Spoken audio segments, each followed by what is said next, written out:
Yeah, green team kicked ass yesterday. We have nothing but creative people here, and we all have this creative idea that we want to work together towards and bring out. The coolest thing about this game is just the expansiveness of the experience. I mean, you get out there and you're flying around in space. Frankly, it just goes on forever. For Freelancer, we built a world where it's really a really huge universe. You've got at least 50 systems to fly around and connect, and each system has planets and asteroid fields and nebulas and just all kinds of cool space terrain to fly around in and out of space stations. And each station and each planet has different characters and equipment that you can buy and load out your ship, and there's different kind of ships. Yeah, our living universe in Freelancer contains around 30 different spaceships that you can purchase, and they're purchasable through different levels of the game. So you actually have to go up in the ranks to get, better ship and equipment. All the different ships really represent different aspects of the playability of the game, and with all the unique looks, it makes it just so much more of a rich experience. We wanted to make sure that the characters in the universe, the factions, the people, the ships, actually responded to your actions. Majority of the universe is pretty much populated by people who just don't see it as the world as a black and white kind of place. It's constantly changing, constantly evolving, and your relationship with it is also constantly changing as well. So you have really pretty much the power to make this any kind of a game you want it to be. You better go before something bad happens to you. Kashiro Technologies doesn't tolerate your kind. Yeah, you kind of have to be a little more careful in Freelancer, because if you kill a bunch of people, they remember that and they'll come after you. This is the Liberty Navy. Cut your engines and prepare to be taken into custody. SGCS is the generic conversation system in space that we designed to basically give you an idea of what's actually going on around you. I mean, it's one thing to see ships going up to dock with the station. It's another thing to hear them talk to the station about it, to be told where they're going to go dock. The stations do the same thing to you. Our trade convoys from the Sigma 13 system. We're going to pick up Mox fuel from Odor's shipyard.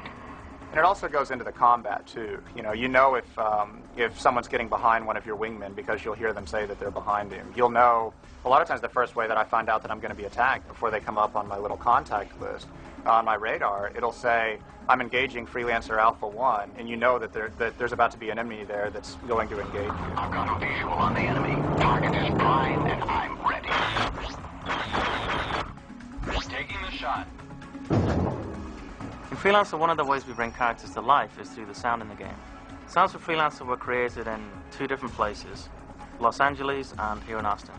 We went to Los Angeles and got all the main characters cast from the Hollywood talent base, and we got actors such as Ian Ziering, John Rhys Davies, and George Takei. Trent, I need your help. Please come back here. The cinematics of Freelancer are groundbreaking in many ways. I think we have done a very good job bringing in Hollywood talent with a very good eye for motion and camera cuts. We tried to put together a team of people that also had backgrounds and experience in film as well as games, so that we both knew what the games required, but also how to take the knowledge of film and apply it to games. It is one of a kind, much like this.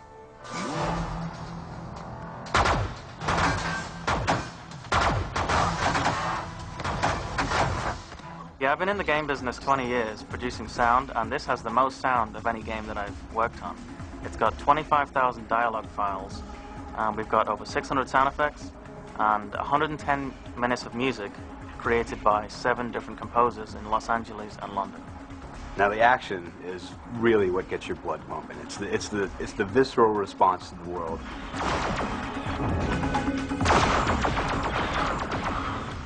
There's a lot of battles that that you experience that you have no idea on how you're going to live. However, it's crafted in such a way that you'll live. Barely. We lost another ship. Ozu, you have to get into the arch now. We can't hold them back. This is Dragon 1, ready to assist. Dragon 1, we must take out these gunboats at all costs. Traditionally in games of this genre, it's all joystick driven. people basically try to emulate World War II combat simulators, pull up, pull down. We scrapped that in favor of a more accessible mouse-driven interface. So everything's done with a mouse. Mouse and a couple of hotkeys, which are all centralized sort of on your left hand. So with just a few keystrokes and some mouse movements, I think you have a really unique, unparalleled degree of control of your ship.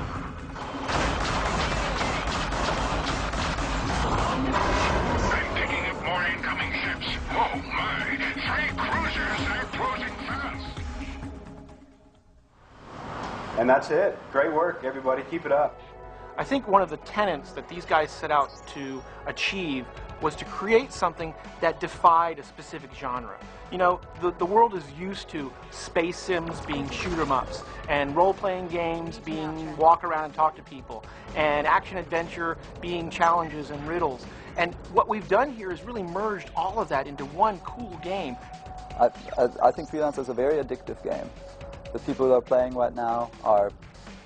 I'm getting emails of people saying, if I have an hour of spare time, I will play Freelancer. And that is the kind of excitement that we want about the game. And the universe, people should love it, want to come back, see more of it, explore, and make a new story for themselves. It's exciting. It's come to the point to where we've made a game that we're all very excited about playing. We're all having fun, which is great. And now we really, really want to share that experience with other people.